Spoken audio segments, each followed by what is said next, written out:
Ah, j'ai eu encore un arrêt en fait, hein. Un de plus, ouais. Avec quelques heures aujourd'hui. Homme du match pour, selon moi et les collègues de RTC, homme du match. C'est gentil.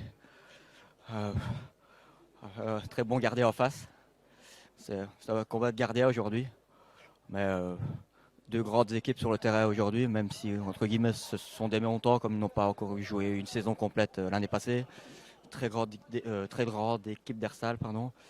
Très bien en place, offensivement très très très fort. En place derrière, ils nous ont pas laissé beaucoup d'occasions. Jus en face a fait quelques arrêts, mais ils n'ont pas concédé grand chose en tout cas. On dit souvent un derby, ça ne se joue pas, ça se gagne. Celui qui n'a pas vu le match aujourd'hui, il a vraiment regretté quelque chose parce qu'on a vraiment eu un match fair play, un match plein, des occasions, des arrêts de part et d'autre.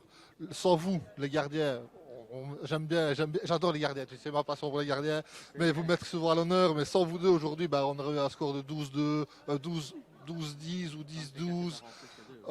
Oui, oui, bah oui. Mais on aurait eu un score beaucoup plus élevé déjà. Mais voilà, vous étiez là, vous avez fait le taf comme les joueurs de champ ou des défenseurs ou des attaquants finalement. Oui, c'est sûr que c'est vrai qu'on va. Quand les gardiens font une erreur, directement les pointe du doigt. Quand ils font un gros match, je pense qu'il faut aussi les pointer du doigt. Mais on ne saurait pas faire des gros matchs sans les joueurs qui défendent autour. Car encore aujourd'hui, il y a toujours bien un défenseur qui s'arrache, qui revient, qui met le pied, la tête, la fesse, par belle ou par laide, elle n'est pas dedans. Que ce soit le gardien ou un joueur, c'est le principal, c'est que le ballon ne rentre pas dans les filets. Donc je pense qu'on a fait tous un match plein. Les 10 joueurs, le coach, parce que ça part de là aussi, ça part de la théorie. Quelques trucs qui ont été mis en place tactiquement avant le match. Pas respecté sur le premier goal en première mi-temps, directement ça se paye cash, qui a, beau, qui a été beaucoup mieux mis en pratique en deuxième mi-temps. Et ça s'est vu, il marque, c'est vrai, deux goals en fin de match, je pense. Il marque dans les 10 dernières minutes. Maintenant, c'est sûr qu'ils auraient pu en marquer quelques-uns de plus parce que Vincent fait un piqué à un moment aussi. Une balle ou l'autre sauvée sur la ligne. Donc voilà, je pense que c'était quand même un très beau match d'ouverture. Et je ne dirais pas que c'était la salle aujourd'hui où il fallait être, mais en tout cas, c'est une des salles en Belgique où il fallait venir voir le match aujourd'hui, en tout cas. Papa disait quelques petites difficultés pour la préparation. Oui, bah, comme à chaque fois, hein. Je pense que je vais répéter ces mots, mais le football ne nous aide pas.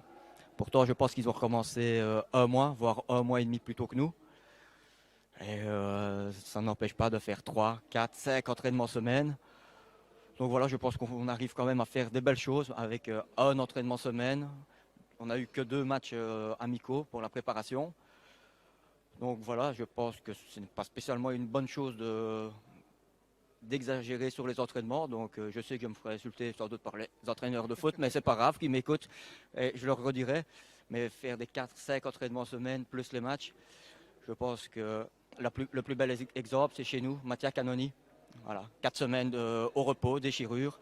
Et je pense que les blessés sont légion pour l'instant dans les clubs de foot et mini-foot à cause de cette préparation intensive, du physique, du physique, du physique. À un moment ou à l'autre, si en 2 mois, ils n'arrivent pas à mettre une équipe compétitive, c'est peut-être qu'eux ne le sont pas assez. Merci Julien. Pas de soucis, Mika. Bonne soirée à toi.